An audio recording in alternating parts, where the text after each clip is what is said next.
ವೀಕ್ಷಕರೇ, welcome back to another video. Bigg Boss ಕಡೆಯಿಂದ ಒಂದು ಪ್ರೋಮೋ ಬಿಟ್ಟಿದ್ದಾರೆ. ಫಸ್ಟ್ ಪ್ರೋಮೋದ ಜಲಕ್ ಹೇಗಿದೆ ಅಂತ ನೋಡೋಣ. ಸುಮ್ಮನೆ ಬಿಟ್ಟು ಊಟ ಮಾಡಕ್ಕೆ ಬಂದಿದ್ದೀರಾ? ಕರೆಕ್ಟಾಗಿ ಬರ್ಲಿ. ಸಾರಿ ಸರ್, ಎಲ್ಲರ ಹತ್ರ ಮಾತಾಡೋದು ನನ್ನ ಹತ್ರ ಮಾತಾಡೋದು ಇಷ್ಟ ಇರ್ಬೇಕಷ್ಟೇ ಮಗ.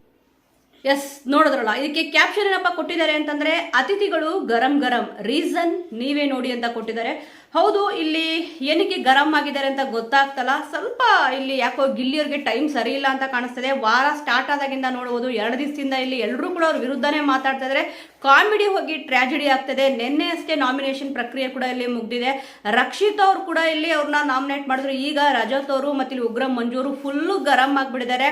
ನೋಡೋಣ ಇನ್ನು ಯಾರ್ಯಾರ ಮೇಲೆ ಎಷ್ಟೆಷ್ಟು ಗರಂ ಆಗಿದ್ದಾರೆ ಅಂತ ಅಂದ್ಬಿಟ್ಟು. ಇಲ್ಲಿ ಫಸ್ಟಿಗೆ ಬಿಗ್ ಬಾಸ್ ಹೇಳ್ತಾರೆ, ನಮ್ಮ ನಲುಮೆಯ ಮಹಾರಾಜ ಮಂಜು ಅವರಿಗೆ ಕಂಕಣ ಭಾಗ್ಯ ಕೂಡಿ ಬಂದಿದೆ ಅಂತ ಇಲ್ಲಿ ಹೇಳ್ತಾರೆ. ಹೌದು, ಮೊನ್ನೆ ಅಷ್ಟೇ ಇಲ್ಲಿ ಎಂಗೇಜ್ಮೆಂಟ್ ಕೂಡ ಇಲ್ಲಿ ಆದ್ರು ಉಗ್ರಂ ಮಂಜು ಅವರು. ಈಗ ಬಿಗ್ ಬಾಸ್ ಮನೆಯಲ್ಲಿ ಕಳೆದ ಸತಿ ಬಿಗ್ ಬಾಸ್ ಸೀಸನ್ 11 ಅಲ್ಲಿ ಉಗ್ರಂ ಮಂಜು ಅವರು ಕೂಡ ಇಲ್ಲಿ ಇದ್ರು. ಇಲ್ಲಿ ಒಂದು ಅನೌನ್ಸ್ಮೆಂಟ್ ಮಾಡಿದ ತಕ್ಷಣ ಗಿಲ್ಲಿ ಅವರು ಸುಮ್ಮನೆ ತಮಾಷೆಗೆ ಹೇಳ್ತಾರೆ ಅಷ್ಟೇ. 2ನೇದ 3ನೇದ ಅಂತ ಇಲ್ಲಿ ಹೇಳ್ತಾರೆ. ಸ್ವಲ್ಪ ಅವ್ರಿಗೆ ತಮಾಷೆಯಲ್ಲಿ ಅಮಾಸೆ ಆಗ್ತದೆ. ಅದಕ್ಕೆ ನಾನು ಕೆಲವೊಂದು ವಿಡಿಯೋಗಳಲ್ಲಿ ಇಲ್ಲಿ ಹೇಳಿದ್ದೆ, ಗಿಲ್ಲಿ ಅವರು ಸ್ವಲ್ಪ ತಮಾಷೆ ಮಾಡೋದನ್ನ ಕಡಿಮೆ ಮಾಡ್ಕೋಬೇಕಾಗತ್ತೆ. ಕೆಲವೊಬ್ಬರಿಗೆ ಅದು ತಮಾಷೆ ಇದ್ರೂ ಕೂಡ ಅದು ಅವರು ತಮಾಷೆಯಾಗಿ ತಗೊಳ್ಳಲ್ಲ ಕೆಲವೊಬ್ರು ವ್ಯಕ್ತಿಗಳು. ಎಕ್ಸಾಂಪಲ್ ಇಲ್ಲಿ ಉಗ್ರಂ ಮಂಜು ಅವ್ರು ಇರ್ಬೋದು, ಮತ್ತೆ ಇಲ್ಲಿ ರಜತ್ ಅವ್ರು ಇರ್ಬೋದು. ಇಬ್ರು ಕೂಡ ಸಿಕ್ಕಾಪಟ್ಟೆ ಕೋಪ ಮಾಡ್ಕೊಂಡಿದ್ದಾರೆ. ಅದಕ್ಕೆ ಇಲ್ಲಿ ಮಂಜು ಅವ್ರು ಕೂಡ ಇಲ್ಲಿ ಹೇಳ್ತಾರೆ, ಕೆಲವೊಂದು ಪರ್ಸನಲ್ ಅಂತ ಬಂದ್ಬಿಟ್ರೆ ಇಲ್ಲಿ ಸಪ್ಲೈಯರು ಅಲ್ಲ ಅತಿಥಿನೂ ಅಲ್ಲ ಅಂತ ಇಲ್ಲಿ ಹೇಳ್ತಾರೆ. ಸ್ವಲ್ಪ ವಾರ್ಮ್ ಕೂಡ ಇಲ್ಲಿ ಮಾಡ್ತಾರೆ. ಏನಕ್ಕೆ ಅಂತಂದ್ರೆ 2ನೇದ 3ನೇದ ಅಂತ ಇಲ್ಲಿ ಕೇಳಿದ್ರಲ್ಲ, ಅದಕ್ಕೋಸ್ಕರ ಅವರು ಕಾಮಿಡಿಯಾಗೆ ಕೇಳಿದ್ದಾರೆ ಇಲ್ಲಿ ಗಿಲ್ಲಿಯವರು. ಆದರೆ ಉಗ್ರಂ ಮಂಜು ಅವರು ಸ್ವಲ್ಪ ಇಲ್ಲಿ ರೇಸ್ ಆಗಿಬಿಟ್ಟಿದ್ದಾರೆ. ಅದಕ್ಕೆ ಇಲ್ಲಿ ವಾರ್ಮ್ ಕೂಡ ಮಾಡ್ತಾರೆ. ನೆಕ್ಸ್ಟ್ ಇಲ್ಲಿ ನಿಮ್ಮೆಲ್ರಿಗೂ ಕೂಡ ಇಲ್ಲಿ ಲೀಡರು ಮಂಜಣ್ಣ ಅಂತ ಇಲ್ಲಿ ಹೇಳ್ತಾರೆ. ಇನ್ನಿಲ್ಲಿ ಮೋಕ್ಷಿತ್ ಅವ್ರು ಮಾತಾಡ್ತಾರೆ, ಇದು ನಮ್ಮ ಅಣ್ಣಂದು ಬ್ಯಾಚುಲರ್ ಪಾರ್ಟಿ, ಅದಕ್ಕೆ ಬಂದಿರೋದು ಅಂತ ಇಲ್ಲಿ ಹೇಳ್ತಾರೆ. ಇನ್ನಿದಕ್ಕೆ ಗಿಲ್ಲಿಯವ್ರು ಹೇಳ್ತಾರೆ, ಸುಮ್ಮನೆ ಬಿಟ್ಟಿ ಊಟ ಮಾಡಕ್ ಬಂದಿದ್ದೀರಾ ಅಂತ ಅಂದ್ಬಿಟ್ಟು. ನೋಡಿ, ಇಲ್ಲೂ ಕೂಡ ಕಾಮಿಡಿಯಿಂದಾನೇ ಇಲ್ಲಿ ಗಿಲ್ಲಿಯವ್ರು ಹೇಳಿದ್ರು. ಆದರೆ ಯಾರು ಕೂಡ ಇಲ್ಲಿ ಕಾಮಿಡಿಯಾಗಿ ತಗೊಳ್ಳಿಲ್ಲ. ರಜತ್ ಅವ್ರಂತೂ ಫುಲ್ ಇಲ್ಲಿ ಸಿಕ್ಕಾಪಟ್ಟೆ ರೇಸ್ ಆಗ್ಬಿಟ್ರು.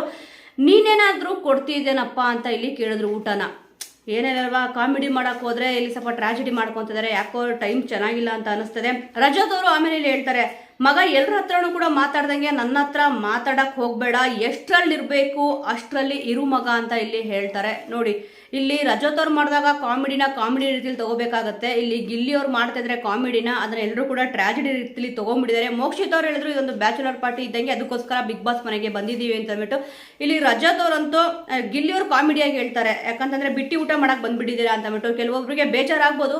ಅವ್ರಲ್ಲಿ ಅವ್ರ ಹತ್ರ ಒಂದು ಕಾಮಿಡಿ ಸೆನ್ಸ್ ಏನಿದೆ ಅದನ್ನ ಇಲ್ಲಿ ಕಾಮಿಡಿ ರೀತಿಯಲ್ಲಿ ಹೇಳ್ತಾ ಇದ್ದಾರೆ. ಆದ್ರೆ ಯಾರಿಗೂ ಕೂಡ ಅದು ಕಾಮಿಡಿ ಅಂತಾನೆ ಇಲ್ಲಿ ಅನ್ನಿಸ್ತಲ್ಲ. ಸ್ವಲ್ಪ ಬೆಳಿಗ್ಗೆ ಒಂದು ಪ್ರೋಮೋ ಏನ್ ಬಿಟ್ಟಿದ್ರು, ಸಿಕ್ಕಾಪಟ್ಟೆ ಖುಷಿಯಾಗಿದ್ರು. ಬಿಗ್ ಬಾಸ್ ಮಾಜಿ ಸ್ಪರ್ಧಿಗಳೆಲ್ಲ ಬಂದ್ರಲ್ಲ ಅಂತ ಅಂದ್ಬಿಟ್ಟು. ಈಗ ಕಾಕ್ರೋಚ್ ಸುದ್ದಿಯವರು ಇದ್ದಾಗ ಇಲ್ಲಿ ಅಸುರಾಧಿಪತಿ ಅಂತ ಇಲ್ಲಿ ಕೊಟ್ಟಿದ್ರಲ್ವಾ, ಅವರು ಸರಿಯಾಗಿ ನಿಭಾಯಿಸಲಿಲ್ಲ. ಈಗ ಬಿಗ್ ಬಾಸ್ ಪ್ಯಾಲೇಸ್ ಅಲ್ಲಿ ಎಲ್ಲಾ ಕೂಡ ನಡೆಯುತ್ತೆ ಅಂತ ಅಂದ್ಬಿಟ್ಟು ಇಲ್ಲಿ ಗೊತ್ತಾಗ್ತದೆ. ಜಗಳ, ಕದನ, ಇಲ್ಲಿ ಕಾಮಿಡಿ, ಟ್ರಾಜಿಡಿ. ಬಟ್ ಕಾಮಿಡಿ ಹೋಗಿ ಟ್ರಾಜಿಡಿ ಆಗ್ಬಿಟ್ಟಿದೆ. ಆದ್ರೆ ಟ್ರಾಜಿಡಿ ಜಾಸ್ತಿ ಇರುತ್ತೆ ಅಂತ ಇಲ್ಲಿ ಅನಿಸ್ತದೆ. ಯಾಕಂತಂದ್ರೆ ಉಗ್ರಂ ಮಂಜು ಅವರು ಕೂಡ ಸ್ವಲ್ಪ ಪರ್ಸನಲ್ ಆಗಿ ತಗೊಂಡು ಇಲ್ಲಿ ಬೈದ್ರು. 2ನೇದ 3ನೇದ ಅಂತ ಇಲ್ಲಿ ಅವ್ರು ಕಾಮಿಡಿಯಾಗಿ ಅಂದ್ರು. ಆದ್ರೆ ಅದನ್ನ ಇಲ್ಲಿ ಸೀರಿಯಸ್ ಆಗಿ ತಗೊಂಡ್ರು. ಮತ್ತೆ ಇಲ್ಲಿ ರಜತ್ ಅವ್ರು ಕೂಡ ಇಲ್ಲಿ ಅಷ್ಟೇ ಸುಮ್ಮನೆ ಬಿಟ್ಟಿ ಊಟಕ್ಕೆ ಬಂದಿದ್ದೀರಾ ಅಂತ ಗಿಲ್ಲಿ ಅವ್ರು ಕೇಳಿದ ತಕ್ಷಣ ಸಿಕ್ಕಾಪಟ್ಟೆ ರೇಸ್ ಆಗ್ಬಿಟ್ರು. ಎಸ್, ಸೋ ವೀಕ್ಷಕರೇ, ಇನ್ನು ಫೈನಲ್ ಆಗಿ ನೋಡ್ಬೇಕು ಅಂತಂದ್ರೆ ಬೆಳಿಗ್ಗೆ ಒಂದು ಪ್ರೋಮೋ ಏನ್ ಬಿಟ್ಟಿದ್ರು ಅದು ಡೆಡ್ ಅಪೋಸಿಟ್ ಅಂತಾನೆ ಹೇಳ್ಬೋದು. ಎಲ್ಲರೂ ಖುಷಿಯಿಂದ ಇಲ್ಲಿ ಇದ್ರು. ಈಗ ಮೇನ್ ಆಗಿ ಗಿಲ್ಲಿ ಅವ್ರನ್ನ ಎಲ್ಲರೂ ಕೂಡ ಟಾರ್ಗೆಟ್ ಮಾಡ್ತಾ ಇದ್ದಾರಾ ಅಂತ ಕೂಡ ಈ ಒಂದು ಪ್ರೋಮೋ ನೋಡಿದಾಗೆ ಅನಿಸ್ಬಿಡುತ್ತೆ. ನೋಡೋಣ ಎಪಿಸೋಡ್ ನೋಡ್ಬಿಟ್ಟು ಯಾರ್ಯಾರ್ದು ಏನೇನ್ ಮಿಸ್ಟೇಕ್ ಇತ್ತು. ಇಲ್ಲಿ ಅವರು ಕಾಮಿಡಿಯಾಗಿ ಮಾತಾಡಿದ್ರು, ಅಲ್ಲ ಅಂದ್ರೆ ಇದು ನಮಗೆ ಟ್ರಾಜಿಡಿಯಾಗಿ ಕಾಣಿಸ್ತಾ ಅಂತ ನೋಡ್ಬೇಕಿದೆ. ಪ್ರೋಮೋದಲ್ಲಿ ಇದ್ದಿದ್ದೆಲ್ಲ ಕೂಡ ಇಲ್ಲಿ ಸತ್ಯ ಆಗಿರಲ್ಲ. ಗಿಲ್ಲಿ ಅವರು ಕಾಮಿಡಿ ಮಾಡಕ್ ಹೋಗ್ತಾರೆ, ಸ್ವಲ್ಪ ಅದು ಕಾಮಿಡಿ ಎಲ್ಲಾದ್ರಲ್ಲೂ ಕೂಡ ಟ್ರಾಜಿಡಿ ಆಗ್ತಾನೆ ಇದೆ. ಈ ಒಂದು ವೀಕ್ ಸ್ಟಾರ್ಟ್ ಆದಾಗಿಂದ ಎಲ್ಲಾ ಕೂಡ ಅವರು ಡೆಡ್ ಅಪೋಸಿಟ್ ಆಗಿ ಇಲ್ಲಿ ಹೋಗ್ತದೆ. ಅವ್ರು ಏನೇ ಮಾಡಿದ್ರು ಕೂಡ ಇಲ್ಲಿ ತಪ್ಪು ಅನ್ನೋ ರೀತಿ ಆಗ್ತದೆ. ಏನೇ ಮಾತಾಡಿದ್ರು ಕೂಡ ಇಲ್ಲಿ ತಪ್ಪು ಅಂತ ಅಂದ್ಬಿಟ್ಟು ಇಲ್ಲಿ ಆಗ್ತದೆ. ಇನ್ನು ನಿನ್ನೆ ಎಪಿಸೋಡ್ ಕೂಡ ನೀವು ನೋಡ್ಬೋದು, ಜಾನ್ವಿ ಅವರು ಮತ್ತೆ ಇಲ್ಲಿ ಕಾವ್ಯ ಅವರು ಮತ್ತೆ ಗಿಲ್ಲಿ ಅವರು ಮಾತಾಡಿದಾಗ ಒಂದು ಆಂಕರಿಂಗ್ ವಿಚಾರ ಈ ರೀತಿಯಾಗಿ ಆಯ್ತು. ಅದು ಕೂಡ ಕಾಮಿಡಿಯಲ್ಲೇ ಇಲ್ಲಿ ಮಾತಾಡಿದ್ದು. ಅದು ತಗೊಂಡೋಗ್ಬಿಟ್ಟು ಇಲ್ಲಿ ಜಾನ್ವಿ ಅವರು ಟ್ರಾಜಿಡಿ ರೂಪದಲ್ಲಿ ಮಾಡ್ಬಿಟ್ರು.